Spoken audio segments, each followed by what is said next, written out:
भगवान की पूजन से आपको इस लोक में भी सुख मिलता है और परलोक दूसरे लोक में जाके भी सुख मिलता है। और आपको अगर विशेष सुख चाहिए तो आप काव्य नंबर 52 का पाठ कर सकते हैं।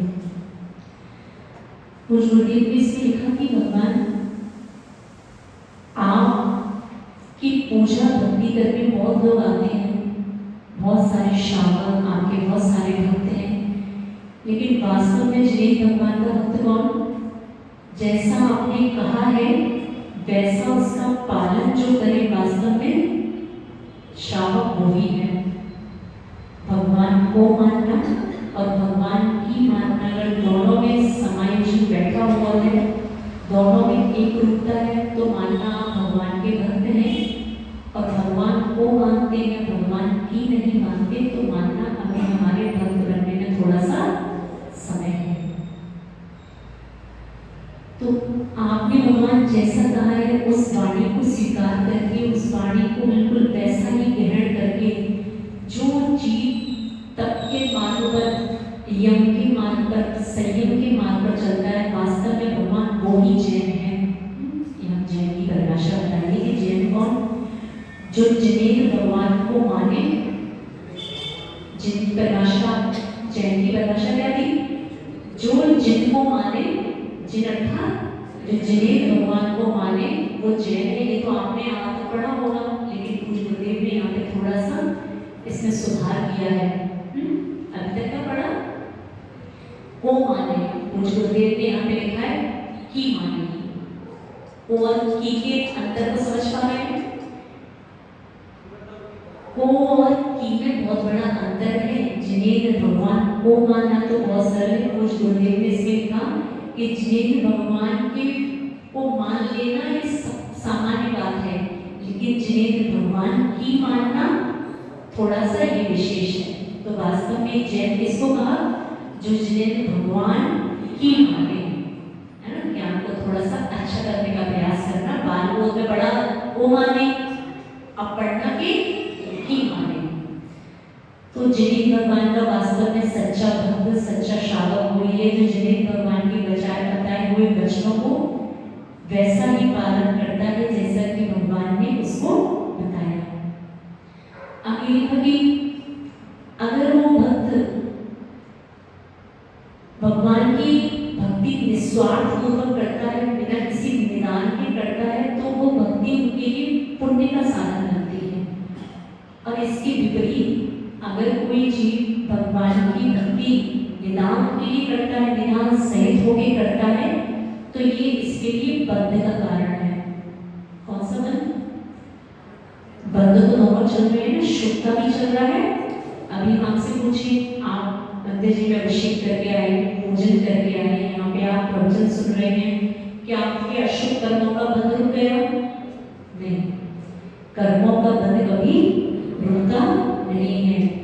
अंतर इतना पड़ता है कि आपके अशुभ कर्मों का बंध बहुत मंद हो गया और शुभ कर्मों की तीव्रता हो गई। इसी स्थान पे आप बाहर हैं, अभी कितने लोग बैठे पुरुष करने यहाँ पे, मुश्किल से 10 बार है। पूरी समाज के लोग कहाँ होंगे इस समय भी? उनको लगता है कि त्योहार का समय है, हो सकता है इस समय हमारी दुकान पर क्या आ जाए? ग्राहक आ जाए। तो इसको ऐसे मान के चलना कि आपने जिन्हें भगवान को तो बहुत मान लिया, लेकिन उनकी नहीं मान पाए। क्योंकि अगर आपने जिन्हें भगवान की मानी होती, तो जिन्हें भगवान की मानी में एक बात और आई कि किसी के हिस्से का पुण्य किसी से छीना नहीं जा सकता। आपके हिस्से में जितना पुण्य है वो उसमें कमती बढ़ती नहीं हो सकती। आपको एक उदाहरण दिया उस दिन कि दौलत राम जी जो हुए, उनकी एक नियम था, बताया था? उनका एक नियम था क्या कि पहला कि जो हमारा हमने अपना एक टारगेट बना रखा है अपनी इनकम का, हमारी इनकम जिस समय उतनी हो जाएगी हम वो अपना व्यापार दुकान बंद करके अपना और टाइम इसमें लगाएंगे, समय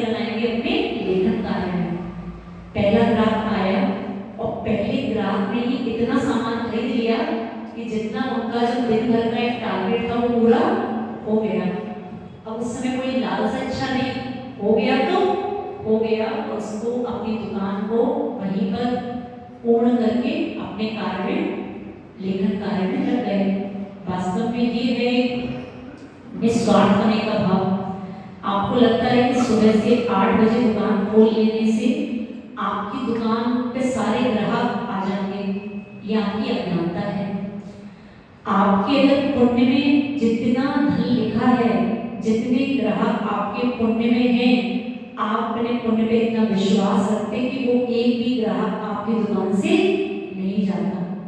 अगर लौटता भी कोई ग्राहक तो आपके पुण्य के कारण वो जीत वापस नहीं आता, वो जीत वापस, वो ग्राहक वापस आपकी दुकान पर नहीं आता, क्योंकि किसी के हिस्से का पुण्य कभी छीना नहीं जा सकता।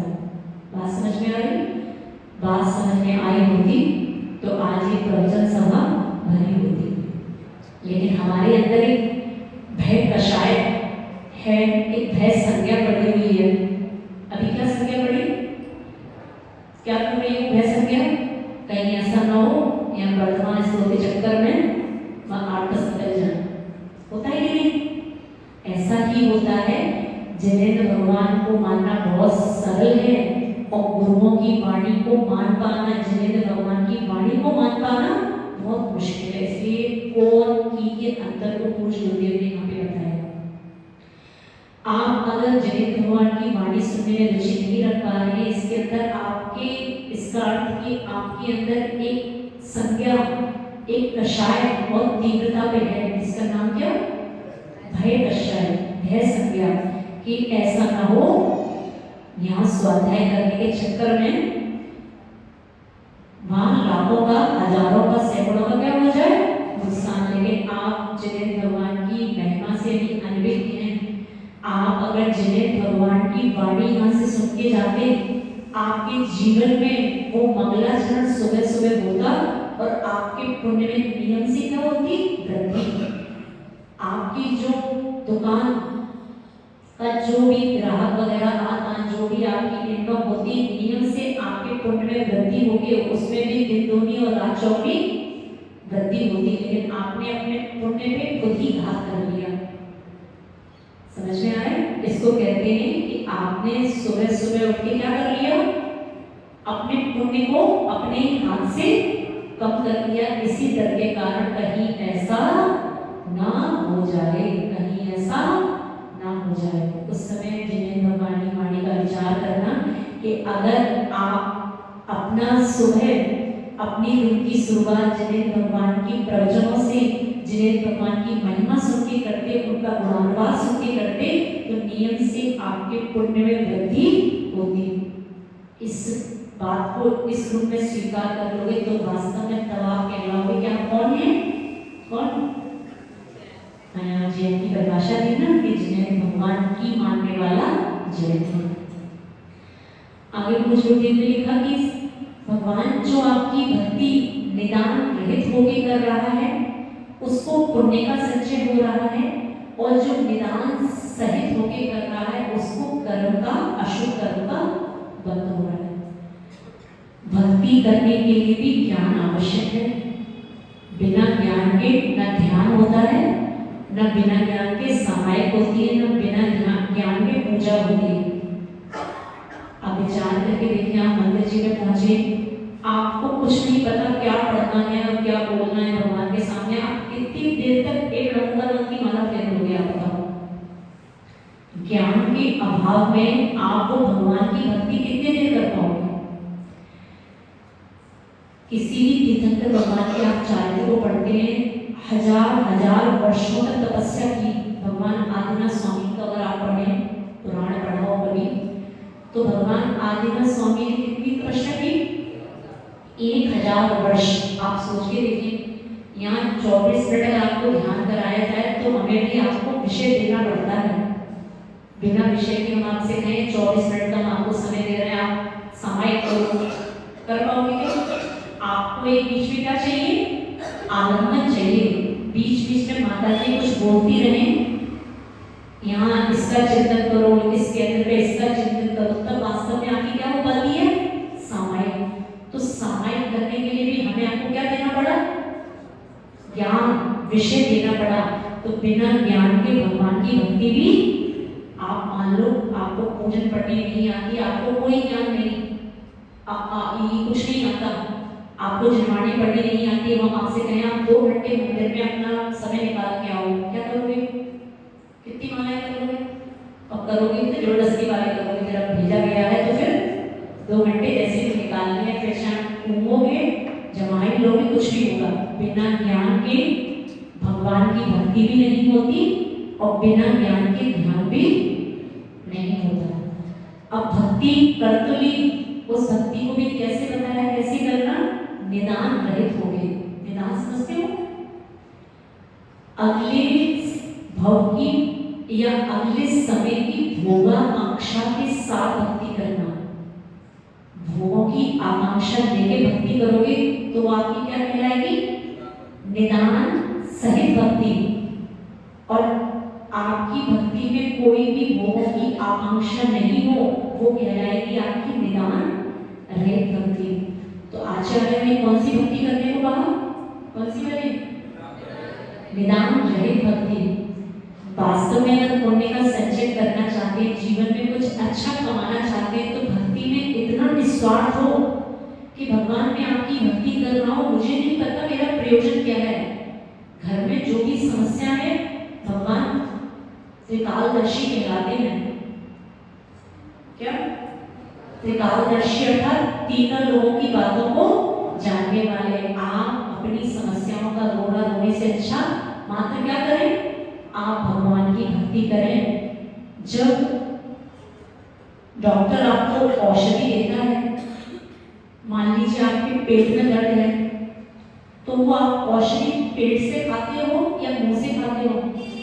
और उस औषधि को पता है ये औषधि कहाँ जाके काम करेगी, और वो औषधि मुंह में जाने के बाद उसको जहाँ काम करना होता है वो समझ में आ रहा है? आपको भी ऐसे ही करना है। मात्र भगवान की भक्ति करते रहो। जो आपकी समस्याएं, आपकी बाधाएं, स्वतः जाकर उस भक्ति का फल वहां पे जाके लगेगा और उस समस्या, वो सब परेशानियां आपकी नियम से दूर होगी।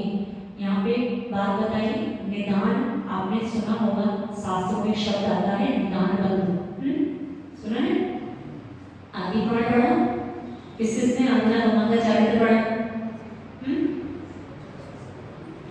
सब्जी बड़ा सन्नाटा। क्यों? आज्ञा भगवान से कोई प्रेम नहीं है? बस सोचे निर्मल निरंतर तो स्वच्छ पुष्प चतुरे मन हंसाए, पढ़ लो स्वामी आज्ञा भगवान, ये 100 ग्राम चावल और हम चले, बस इतनी भक्ति है। पहले तीर्थंकर भगवान आदिनाथ स्वामी का चारित्र तो कम से कम सुन लो, कभी पढ़ लो। अब हम क्या क्या सुना है? भगवान महावीर का सुना है, भगवान आदिनाथ का सुना है। तो जब भगवान आदिनाथ स्वामी जी के चारित्र को आप कभी पढ़े तो 10 भवों का वर्णन आता है शास्त्रों में उनके।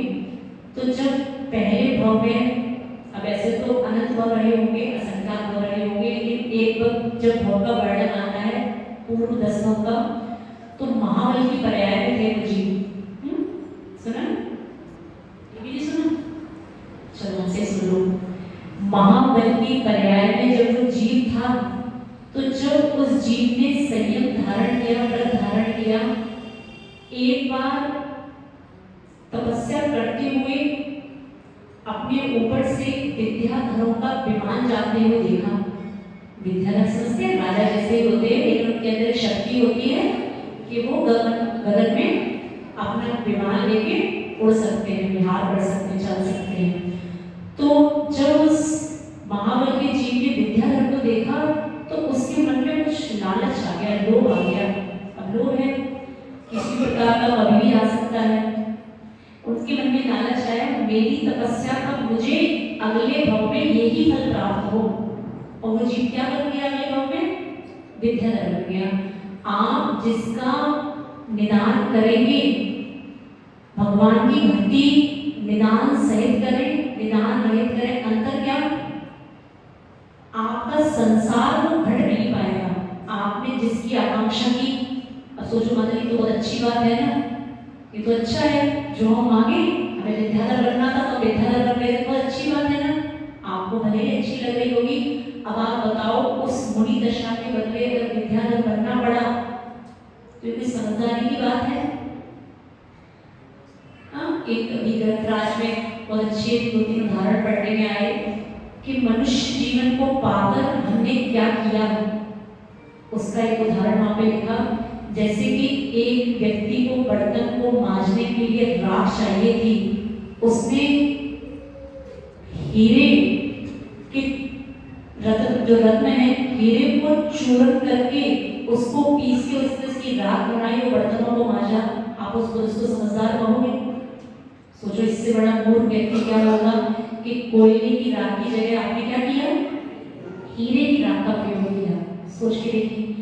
एक दूसरा उदाहरण उसने दिया कि वस्त्र को सिलने के लिए जब धागा नहीं दिखा तो संसारी जीव ने क्या किया, रत्नों की माला को तोड़ के उसके अंदर जो सूत था उसको निकाल के उसने क्या सिल लिया, अपना फटा पुराना वस्त्र सिल लिया। आपको तो इसको सुन के थोड़ा सा आश्चर्य हो रहा है कि अरे कैसा मूर्ख था वो मूर्ख नहीं था, ये अपनी मूर्खता का वर्णन चल रहा है कि हमने क्या किया, मनुष्य पर्याय को प्राप्त करके करना क्या था, क्या करना था, मान लीजिए अच्छे से खाना था, पीना था, मौज करनी, तो क्या करना जीवन में, क्योंकि एक धारणा रहती है ना, ये जीवन, हाँ, एक पिक्चर में भी गाना आया था, वो जिंदगी ना मिलेगी दोबारा, है, हाँ, हमारे समझ में आई थी, जिंदगी ना मिलेगी दोबारा, जितना मौज, जितना व्यसन, जितना कुछ करना है सब एक बार में कर लो, क्योंकि युवा वर्ग की धारणा है कि अगला जन्म किसने देखा, जितनी मौज मस्ती कर रही माता जी महाराज जी लोग हमें चैन से जीने नहीं देते। जब ज्यादा कभी प्रवचन में संयम की बात चल जाती है तो मन में क्या धारणा आती है, क्या ये साधु हमें अच्छे से हमारी लाइफ एंजॉय करके भी नहीं देते। तब समझ में आता है वास्तव में ये वही जीव हैं जो दूसरे के ऊपर तो मजाक बनाते हैं कि उसने कोयले की राख का प्रयोग करने की बजाय उसने हीरे की राख से बर्तन धोए, उसने रत्नों की माला के धागे से पुराने वस्त्र को सी लिया। लेकिन आप क्या कर रहे हो, आप भी कुछ ऐसा ही कर रहे हो कि मनुष्यति में नियम संयम से रहने की बजाय आपने अपना जीवन किसमें निकाल दिया, किसने निकाला, किसने निकल गया, अब बोल तो लो, शर्माने का क्या बात है, डर के आगे जीत है। हमने अपना जीवन भोगों को इतना भोगा कि खुद को ही वो बना डाला, साध और साधक का अंतर मैंने आज मिटा डाला। कोई बात नहीं, सबका अपना अपना जीवन है, अपना अपना सबके पर्सनल अपनी लाइफ है, सबको अधिकार है, क्योंकि प्रत्येक जीवात्मा स्वतंत्र है, प्रत्येक जीवात्मा को अधिकार है अपने जीवन पे। लेकिन गुरुओं की देशना को भी याद रखना कि जीवन तो निकालना ही था, अच्छा होकर के इसको थोड़ा सा संयम के साथ निकाला जाता। मूल ज्योतिर्विद में लिखा कि भगवान आपकी भक्ति जो जीव निदान सहित होकर करता है उसका संसार बढ़ता है और उसके पुण्य में कमी आती है, उसको अशुभ कर्म का बंध होता है। और जो जीव निदान रहित होकर भक्ति करता है, मात्र भक्ति कर रहा हूँ भगवान, मुझे कोई प्रयोजन नहीं पता आपकी भक्ति का, कोई निदान नहीं, मैं कोई सुख नहीं चाहता इसके बदले, होता है ना, भगवान ये काम कर दोगे तो हम ये कराएंगे, होता है ना, भगवान आप हमारा ये काम कर दो तो हम क्या करेंगे, डील होती है भगवान के साथ, है ना।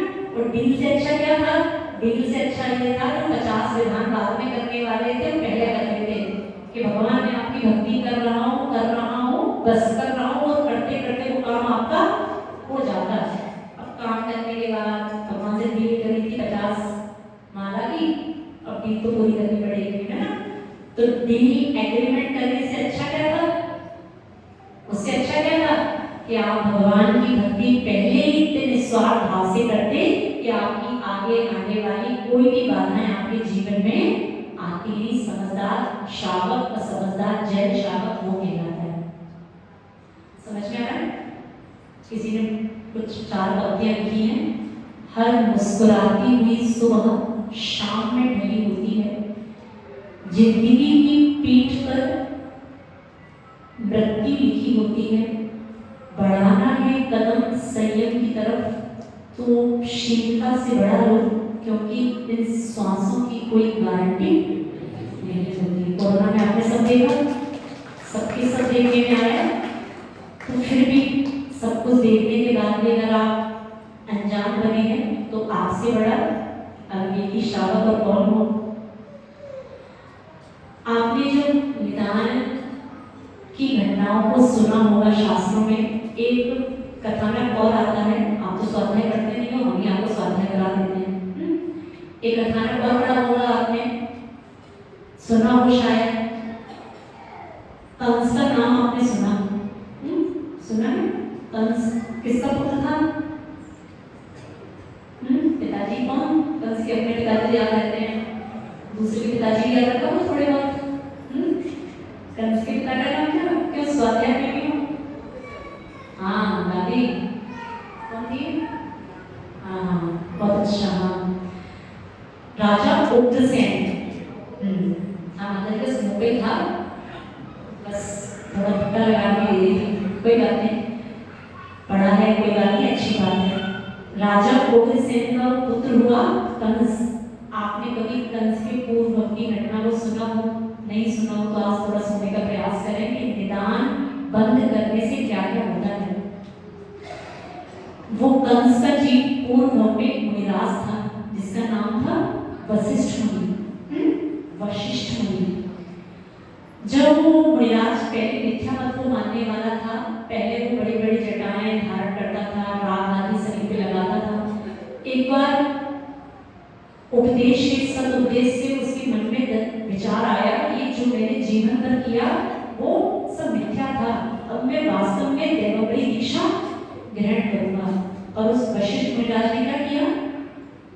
निरंतर मुनि मुद्रा को धारण कर लिया और उसने इतनी बड़ी तपों की साधना की कि नियम लिया कि मैं 1 मास का उपवास करूंगा, क्योंकि आपको अभी कुछ दिन पहले भी बताया, जीव के परिणाम बदलते देर नहीं लगते। आप वो सरलता से कह देते हैं ये जीव अभव्य है, राजश्रेणी का उदाहरण दिया, आपको वो सरलता से वो जीव अभव्य देखने में आ जाता है, लेकिन कब जीव के परिणाम कैसे हो जाएं आप कुछ उसको सोच भी नहीं सकते। तो वशिष्ठ मुनिराज ने एक बार संकल्प किया कि मैं 1 माह का उपवास करूंगा, उसके बाद ही अपनी पारणा करूंगा। वो जीव 1 माह के उपवास के बाद जब पारणा के लिए मुनिराज निकले तो उस नगर के राजा को पता लगा कि हमारे नगर के बाहर जंगल में ऐसे बड़े मुनिराज आए हुए हैं जिनका 1 माह का पारणा है। तो पहले राजा लोग होते थे, सब पे रौब जमता था, तो घोषणा करा दी कि मुनिराज निकलने वाले हैं, कोई भी चौका नहीं लगाएगा, इनका प्रधान मात्र मैं करूंगा, क्योंकि मैं कौन हूँ? राजा हूँ, मुझसे बड़ा कौन? ठीक है, समाज के लोगों की बहुत भावना थी, नगरवासियों की बहुत भावना थी कि प्रदान करें, लेकिन राजा के डर की वजह से प्रदान नहीं कर पाए। लेकिन उस समय उस राजा का ऐसा पाप कर्म हो गया कि उसका हाथी उस समय बिगड़ गया। राजा का जो मुख्य हाथी था, तो राजा उसको संभालने में इतना व्यस्त रहा कि राजा मुनिराज का प्रदान करना भूल गया। मुनिराज का नियम था कि एक बार उठने के बाद फिर 1 माह का उपवास करूंगा।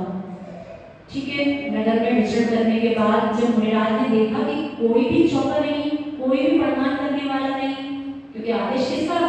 न राजा ने प्रदान किया न किसी को करने दिया, भाव उसके गलत नहीं थे। ठीक है, कुछ परेशानी आई लेकिन वो प्रदान नहीं हो पाया और मुनिराज जंगल की तरफ चले गए।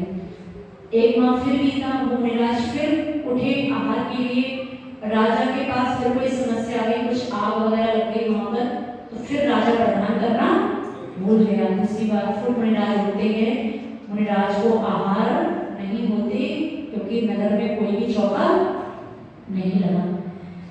तीसरी बार मुनिराज ने फिर आदेश दिया कि मैं 2 बार तो भूल गया, कोई बात नहीं, अब नहीं भूलूंगा, लेकिन फिर भी चौका केवल कौन लगाएगा? चौका मैं नहीं लगाऊंगा, क्योंकि मैं कौन? मैं राजा। जब अपनी मान कषाय अपने पर इतनी हावी हो जाती है तो हम सही और गलत का निर्णय भी नहीं कर पाते। उस समय आवश्यक क्या था? मुनिराज की पालना, लेकिन मान कषाय के कारण वो राजा भूल गया। तीसरी बार फिर वो मुनिराज आहारचर्या के लिए उठे। एक महाभारत, राजा का जो पड़ोसी शत्रु था उसने उसी समय राजा के ऊपर आक्रमण कर दिया। अब राजा युद्ध संभाले कि मुनिराज का बलिदान करे, क्यों? जरूरी क्या है बताओ? जरूरी क्या है? बलिदान तो बाद में देख लेंगे। मुनिराज को 1 महीना कर लिया, 1 महीना और से क्या फर्क पड़ता है ना? तो राजा के कभी कुछ ऐसे भाव आया होगा, ठीक है, तो राजा बलिदान करना भूल गया। 3 बार जब ऐसा ही बार बार घटित हुआ, 3 माह तक जब मुनिराज निराहार रहे, जब वो जंगल की तरफ जा रहे थे, किसी के मुख से ऐसा कहते हुए सुन लिया कि राजा ये मुनिराज को भूखा ही मार डालेगा, न खुद पालना करता है न पालना किसी को कराने देता है। मुनिराज को पता लगा, ओहो ये राजा का आदेश था कि नगर में कोई चौका नहीं लगेगा। तो वो मुनिराज के अंदर जो क्रोध कषाय बैठी हुई थी, उपशमित हुई थी, वो क्रोध कषाय बाहर निकल के आ गई। परिणामों का कोई भी अता पता नहीं कि कब परिणाम समझ जाए और कब परिणाम बिगड़ जाए।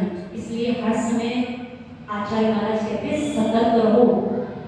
जैसे रात में चौकीदार आपके बाहर से निकलता होगा, यहाँ तो नहीं निकलता, निकलता है ऐसे निकलता पर बोलता नहीं है चौकीदार को, सीक्यूरिटी सुनी हमने कभी।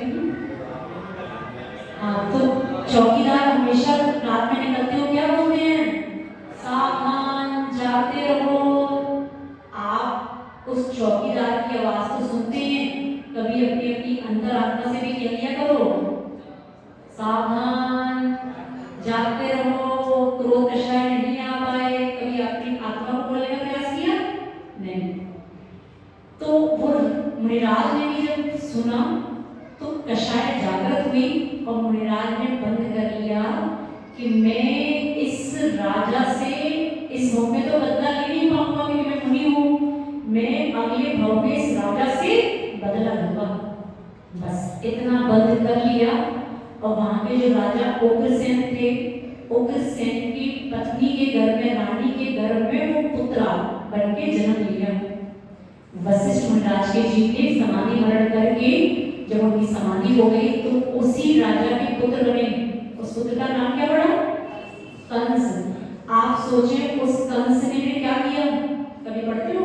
झांकी देखने तो बहुत जाते हो जन्माष्टमी पे, कारागार का दृश्य देखा होगा कि राजा, हाँ तो उसमें उनका दिखाते हैं, कृष्ण का दिखाते हैं, लेकिन एक ये बात भी पढ़ने में सुनने में आती है कि राजा उग्रसेन को कंस ने अपने ही पिता को जीवन भर किसमें रखा? कारागार में रखा। आप सोचें, आपको कभी कभी जब ऐसा लगे, आपके घर में भी ऐसा होता होगा, कभी आपका भाई, कभी आपका पुत्र, आपको ऐसा लगता है कि कैसा है, बैरी है, होता है कि नहीं? सबके घर में अच्छे हैं, हाँ अच्छे पुण्य से अगर होंगे तो अच्छा है, पुण्य है, आपके सब पुत्र अच्छे हैं, भाई अच्छे हैं।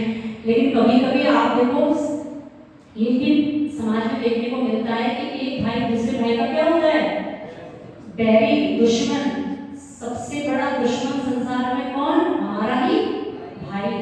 तो ये शत्रुता का भाव कहां से आया? ये पूर्व भव में नियम से आपका कोई बैरी रहा होगा जिसने निदान बंद किया होगा कि मैं अगले भव में इससे क्या लूंगा? बदला। वो आपके ही कुटुंब में आपका परिवारी जन बन के उत्पन्न हो जाता है। तो ये बात भी आप अच्छे से समझ के रखना कि निदान बंद हमेशा अपना अहित कराने वाला ही होता है। तो भगवान की भक्ति करो, कोई भी नियम संयम धारण करो तो हमेशा उसमें कैसा भाव रखो? कैसा? अच्छा तो रखोगे, निस्वार्थ भाव। संसार में आपको 2 प्रकार के लोग मिलेंगे, एक जो स्वार्थ निभाना चाहते हैं, एक जो साथ निभाना चाहते हैं। अच्छे लोग वो होते हैं जो संसार में अपना साथ निभाना चाहते हैं। तो ये लोग कहाँ मिलेंगे आपको? साथ निभाने वाले। अपनी पत्नी, अपने पति नहीं। अगर संसार में कोई जीव ऐसा है जो आपका साथ कभी नहीं छोड़ेगा, उसका नाम है देव, शास्त्र और जितने आपने नाते बनाए हैं, जितने आपने रिश्ते बनाए हैं, कब छोड़ के कौन चला जाए, किसका नंबर पहले आ जाए, कुछ अता पता नहीं है। वास्तव में संसार में सबसे बड़ा अपना कोई हितैषी है, सबसे बड़ा कोई मित्र है, उसका नाम है देव, शास्त्र और गुरु। लेकिन उसके लिए शर्त है आपकी श्रद्धा। एक भजन है ना, श्रद्धा की आंखों से देखो पत्थर में भगवान लिखे हैं। श्रद्धा की आंखों से देखोगे तभी आपको नजर आएंगे अपने हितैषी। एक बार आचार्य जी से किसी ने प्रश्न पूछा, आचार्य जी आपके पास इतने लोग नियम लेने आते हैं, संयम लेने आते हैं, कभी कभी ऐसा लगता है कि सब यहीं आ जाएंगे तो संसार में बचेगा कौन? आचार्य बोलते हैं अन्यथा शरणं नास्ति त्वमेव शरणं मम। क्या बोलते हैं? आचार्य कहते हैं अन्यथा शरणं नास्ति त्वमेव शरणं मम। आचार्य कहते हैं इन विचारों के लिए कोई शरण नहीं है संसार में। अगर कोई अपना हितैषी दिखाई देता है तो कौन? देव, शास्त्र और गुरु। अब देव के पास तो जाकर आप भक्ति कर सकते हो, आसरा लेने के लिए किसके पास जाना पड़ेगा? आसरा लेने के लिए आपको गुरु के पास जाना पड़ेगा। बहुत सारे जीव संसार में ऐसे दिखाई देते हैं जब पूरे परिवार में एक अपने प्रत्यक्ष अपने नेत्रों से एक परिवार देखा जिसके परिवार में दादा दादी, माता पिता, बहन भाई सब चले गए, मात्र वो बच्ची अपने मामा मामी के आश्रय में रही है। तब समझ में आता है आचार्य की बातें, अन्यथा शरण नास्ति। और उस जीव ने, उस बच्ची ने एक मुनिराज के पास जाके व्रत का भाव ग्रहण किया कि वास्तव में अभी तक तो सुनते थे, कुछ भरोसा नहीं है। जब अपने ऊपर बीती तब समझ में आई अन्यथा शरणं नास्ति। आप लोगों को ये वास्तविकता का भान कब होता है? कब होता है? जब कुछ अनहोनी घट जाती है तब समझ में आता है हाँ वो माता जी ने कहा था वो सही था। तब गुरुओं की बातें समझ में आती हैं। यहाँ पे कुछ गुरुदेव ने 2 प्रकार के संयम का वर्णन किया कि आप संयम के भाव से जुड़ना चाहते हैं तो 2 प्रकार के संयम के भाव से आप जुड़ सकते हैं। एक का नाम है नियम और एक दूसरे संयम का नाम है यम। जो थोड़े समय के लिए जाए उनका नाम है नियम और जो लंबे समय के लिए जाए उसका नाम है, जीवन पर्यंत के लिए जाए उनका नाम है यम। आप यम नहीं ले सकते, आपको यम लेने में बाधाएं आती हैं, डर लगती हैं। आप क्या करें? छोटे छोटे नियमों से अपने जीवन की शुरुआत करें। कोई बड़ी पढ़ाई नहीं करनी, बड़ी पढ़ाई बाद में कर लेंगे, पहले क्या करना? छोटे छोटे नियम लें। 1 दिन का, 1 माह का, 1 वर्ष का, बस इतना भी अगर छोटे छोटे नियम लेते रहेंगे तो आगे जाके भावना करना कि भगवान हमारे ये नियम जाके आगे यमों के रूप में भी परिवर्तित हो जाए। ये भैया बता रहे थे हाँ,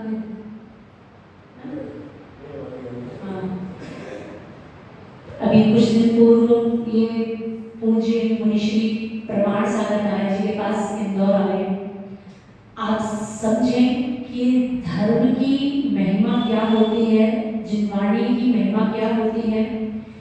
बता रहे थे कि माता जी वहाँ मुनिश्री के पास बड़े बड़े सेठ लोगों की कमी नहीं है।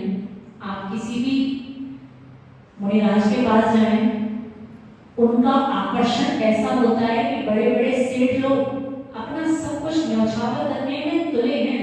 हमसे सब कुछ ले लो, सब दौलत ले लो, कमाई सब शौहरत ले लो, लेकिन अपने चरणों में क्या ले लो? थोड़ा सा। बहुत बड़े बड़े दान करते हुए भामाशाह लेके जाते हैं। तो ये भी गए, थोड़ा अच्छे से सुनने का प्रयास करो जिन लोगों ने शिविर अटेंड नहीं किया। हाँ, पुरुष वर्ग महिला में तो किया है, बात पुरुष वर्ग की कर रहे हैं। तो जब ये उन मुनि वर्ग के पास गए, कुछ वहाँ पे क्लास वगैरह चल रही थी और क्लास में यही सब चल रहा था। गुण स्थान की चर्चा चल रही थी कि कौन सा वेद, कौन सी दशाएं, कौन से गुण स्थान तक जाती है। बताते हैं कि माता जी वहां पर जब एक प्रश्न पूछा गया वेद संबंधित तो किसी को उत्तर नहीं पता था, उत्तर मुझे पता था और मैंने उस प्रश्न का उत्तर दिया और सीधे कहाँ पहुंच गया, सीधे एंट्री कहाँ, जहाँ महाराज जी बैठे थे वहीं उनके पास में बैठने का मौका मिल गया। और माता जी सिर्फ बैठने का मौका नहीं मिला, बाद में तो परिवार को भी हमने बुला लिया, बच्चों को भी बुला लिया, सबको बुला लिया और बाद में माता जी खूब सारे फोटो निकलवाए। आप समझे, आज आपको इतने श्रेष्ठ मुनिराज के पाप के चरणों में बैठने का अवसर प्राप्त हुआ, उसका कारण क्या बना, आपका मात्र 15 दिन के लिए उस शिविर में बैठना। आज आपने मात्र इतना ही ज्ञान ले लिया कि वेद 1 से 9 स्थान तक होते हैं। अगर किसी मुनिराज ने पूछा और आपने उस प्रश्न का उत्तर दे पाया तो आपकी समाज की गरिमा भी बनी, आपका भी नाम हुआ और आपको देख के उन मुनिराजों को लगा कि वास्तव में आज के समय में पुरुष वर्ग भी स्वाध्याय में रुचि रखता है। आप समझ के देखें, जो काम बड़ी बड़ी धनराशि देके हो पाते हैं। एक भैया ने एक बात अच्छी कही कि अभी तक मुझे लगता था कि बड़े बड़े पैसे वालों को ही मुनिराज के चरणों में बैठने को मिलता है, लेकिन ऐसा नहीं माता जी। जब अपन ज्ञान की बातें करते हैं ना, तो ज्ञानी जीवों को, संयमी जीवों को भी उन मुनिराज के पास संयमियों को तो मिलता ही है, संयमियों को तो वृत्तियों को नियम से आगे स्थान मिलता है। लेकिन तब समझ में आया माता जी, ज्ञानी जीवों को भी मुनिराज के चरणों में स्थान मिलता है। समझ में आ रहा है? तो शिविर पढ़ने का, ज्ञान लेने का प्रयोजन कुछ सिद्ध हुआ कि नहीं हुआ, कि जहाँ हमें बैठने को बहुत दूर से दर्शन मिल पाते, हमें अपने मात्र छोटे से ज्ञान के कारण आज इतना आगे स्थान मिला। और आप व्रती होते, संयमी होते, इतना बता देते कि 2 प्रतिमाएं हैं, कोई चला जाता मान लो यहाँ से तो उसको नियम से कहाँ स्थान मिलता। होता है ऐसा, अपने जीवन में ज्ञान और संयोग का कभी महत्व समझ के देखना। आज इनके सुबह जब उत्साह को देखा, जंगल से जब वापस आ रहे थे, हम लोग ये चढ़ाई थोड़ी सी पड़ती है, चढ़ते जा रहे थे, इनकी सांस फूल रही थी। सांस फूलते फूलते भी ये जितना भाव था सब उस भाव को बताते जा रहे थे। ऐसा हुआ 24 राणा की वजह से ऐसा हुआ। फिर महाराज जी ने पूछा रानीपुर में कौन है, फिर कैसे पता आपको वेद कितने होते हैं। सांस फूल रही है, फूलने दो, अभी तो क्या करेंगे, अभी तो हमारे अंदर जो आनंद का सैलाब उमड़ रहा है उस आनंद को हम प्रकट करेंगे। पास से चलती हुई बच्ची ने बोला माता जी भैया से बोल दो, अंकल जी से बोल दो, थोड़ा बाद में बता देंगे इनकी सांस फूल रही है। मैंने कहा नहीं, इनका अंदर का जो आनंद उमड़ रहा है, इनको उस आनंद के सागर में अच्छा डूब लेने दो, इनको इस सागर की लहरों से वंचित मत रखो, इनको जो करना है अभी इनको कर लेने दो, बाद में क्या, लंबी गहरी सांस और ओम हम नमः। तो ये सब बातें भी छोटी छोटी चीजें सीख के चले कि आप अपने जीवन में ज्ञान को प्रवेश देते हैं, आप अपने जीवन में संयम को प्रवेश देते हैं, तो समाज में भी आपका स्थान बनता है और साधु के चरणों में भी, गुरु के चरणों में भी आपका एक स्थान बनता है। ऐसी है इस ज्ञान की महिमा, ऐसी है इस माँ जिवाणी की महिमा। 2 प्रकार के संयम को कहा, एक नियम रूप में और दूसरा नियम रूप में। संयम को लेने का अवसर, संयम को लेने के मौके तो आपको बहुत कम मिलते होंगे। आज बाजार में, दुकानों में, बाहर की दुनिया में जितना भी सब माहौल दिखाई देता है, सब किसका दिखाई देता है, असंयम का। आप यहाँ से निकले, आपको सबसे पहले मिलेगा ब्यूटी पार्लर, मंदिर से निकलते एक संयम का स्थान छोड़ने के बाद आपको नियम आगे क्या मिलेगा, असंयम का स्थान। थोड़ा और आगे बढ़ेंगे आपको कोई दुकानें अच्छी मिल सकती है, थोड़ा और आगे बढ़ेंगे आपको कुछ गंदी संदी दुकानें मिल सकती हैं जिनपे नॉनवेज वेज सब कुछ मिलता है। थोड़ा और आगे बढ़ेंगे आपको बियर की शॉप भी मिल सकती है, पानी बढ़ेगी नहीं है, शराब की दुकानें सब है ना। आपको पल पल पे क्या मिलेगा, असंयम को बढ़ाने के साधन मिलेंगे। मंदिर जाना है तो मात्र कितने मिलेंगे, 1 2 और अधिक से अधिक याद रहे 3। इसलिए कहते हैं संयम को बढ़ाने के साधन तो दुनिया में बहुत कम है, बहुतता किसकी है? असंयम को बढ़ाने की। इसलिए संसारी जीव की गलती नहीं है।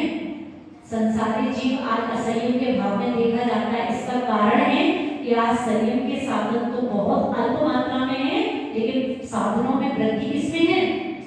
आपको पल पल पे आप जैसा देखेंगे, आप जैसा जैसा इतने बड़े बड़े बोर्ड दुकानों के ऊपर लगाए जाते हैं, उनका कारण क्या है?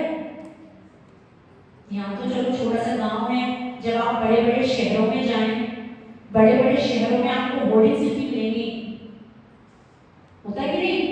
बियर एंड बार, बड़ा बड़ा, छोटा बड़ा नहीं, बड़ा बड़ा क्यों लगाना? बड़ा बड़ा इसलिए लगाना कि सामने से जो जाए सड़क पे उसको इतना आकर्षण हो, और उसको सिंपल फॉन्ट में नहीं बनाते, सादा नहीं बनाते, कैसा बनाते हैं? अच्छा बड़ा बड़ा बोल्ड, और उसके अंदर क्या लगा देते हैं? लाइट, कि रात में भी अगर आप निकल रहे हो तो आप इस असंयम से दूर ना रह पाए। ऐसी साइकोलॉजी होती है कि ऐसी दुकानें जिन पे ज्यादा असंयम का माहौल होगा, वही आपको दुकान में बोर्ड कैसे मिलेंगे? वही होर्डिंग वहां पे कैसे मिलेंगे? बड़े बड़े फॉन्ट में। समझ में आ रहा है? मंदिरों में देखो जरा, इतना सा लगा रखा है दिगंबर जय समाज रानीपुर, देखो जरा, कभी भगवान आया कि हम भी बड़ा बड़ा लगाएंगे दिगंबर जय समाज रानीपुर? कभी कोई निकले तो सीधे इतना आपने बोर्ड को अच्छा बनाएंगे, मंदिर के बाहर के बोर्ड को कभी ध्यान नहीं दिया। ध्यान किसका जाता सब? मतलब आगे का काम है, आगे बताते रहो। इतना बड़े बड़े दुकानों में जब बड़े बड़े होर्डिंग्स लगती हुई दिखती हैं लाइटिंग वाले, तब लगता है कि व्यक्ति आज असंयम की तरफ आकर्षित क्यों है।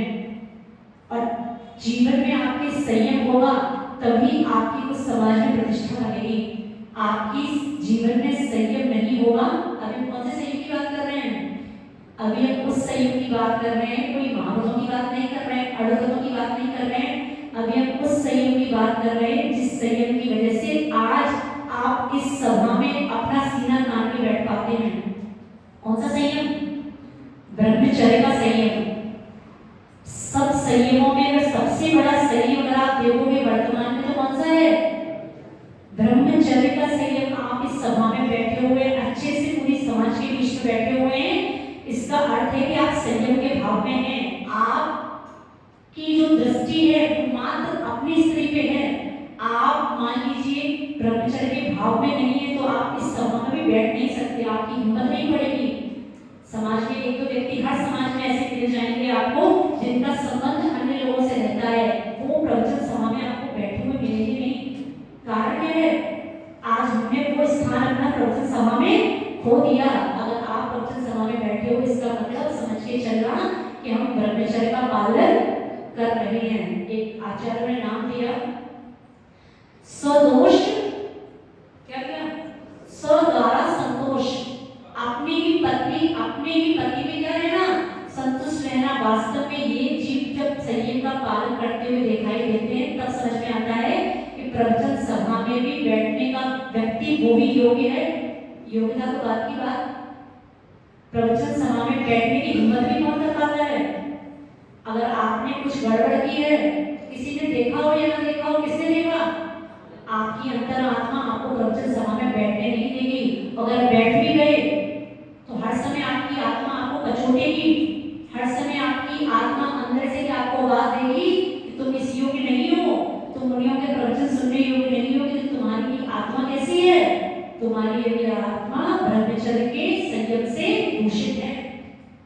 समय आने वाला है, पीछे बर्तन का आशीर्वाद तो बहुत लेके आए, माता जी का पीछे बर्तन कराना है, निशा बसवाना है, ऐसा करना है, वैसा करना है, ऐसा हो गया।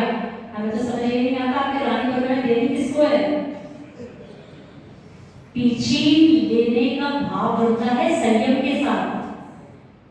पूज्य गुरुदेव की पीछे तो उनके हाथों में जाती है जो प्रतिमाओं के व्रत ग्रहण करते हैं।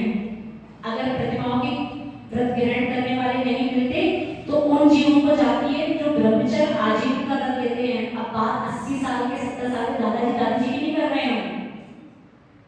समझ में आ रहा है? ब्रह्मचर्य व्रत भी लेने की उम्र है अपनी। पूज्य गुरुदेव की अभी 3 वर्ष की पीछियां दिखी गई। आप सोचें, चतुर्मास हुए बुंदेलखंड में, सतना, पनागर और ये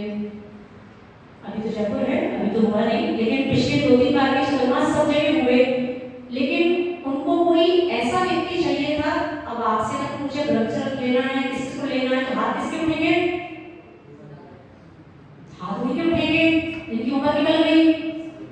अब हम उनको पीछे लेके करें क्या? जब किसी ने कुछ गुरुदेव से पूछा कि महाराज जी आप अपनी पीछे संयम ऐसे जीवों को क्यों नहीं देते जो पूरा ब्रह्मचर्य ले रहे हैं? महाराज जी बोलते 70-80 साल निकल गए, तो ब्रह्मचर्य ले भी लेंगे तो करेंगे क्या? होना भी क्या है? तो इसलिए पीछे किसको देना? ऐसे युवाओं को देना जिन्होंने प्रतिमा के व्रत ग्रहण किए हो। दिल्ली में पूज्य गुरुदेव की पीछी गई, पिछले वर्ष भी, अभी 2-3 वर्ष पहले भी गई, वो भी एक युवा वर्ग के हाथ में गई, और इस वर्ष की पीछी भी गई, वो भी पिछले वर्ष की, वो भी एक युवा बेटी के हाथ में गई। 3 वर्ष पूरे बेटे के हाथ में, भैया है बहन भैया उनके हाथ में गई, और पिछले वर्ष की पीछी कहाँ गई? बहन है सौम्या, उस बहन के हाथ में गई। आप सोचें, प्रतिमा के व्रत ग्रहण नहीं किए, लेकिन नियम क्या किया? आप समझ के देखें, जब 25-25, 30-30 साल के कुछ ऐसा करते हुए दिखाई देते हैं, तब अंदर से भावना आती है हाँ वास्तव में कुछ योग्य है। तो ये जीव है अपना 80 साल के दादाजी जी को हम पीछे धागे करें क्या? समझ में आ रहा है? तो इसलिए अपनी योग्यता आपकी समाज में दिखाई नहीं दे रही, और ऐसा भी कुछ नियम नहीं है। ऐसा नहीं समझना कि चतुर्मास जहाँ होता है पीछे नहीं देनी पड़ती है, ऐसा तो नहीं है। धारणा पता है ना, क्योंकि जहाँ जहाँ गुरुदेव के चतुर्मास हुए उनका एक नियम हमें समझ में आता है। उन्हें योग्य व्यक्ति चतुर्मास में नहीं मिलता। व्यक्ति कब मिलता है? चतुर्मास की पूर्णता होने के बाद मिलता है। कोई महंगा नहीं मिलता, कहीं और का मिलता है।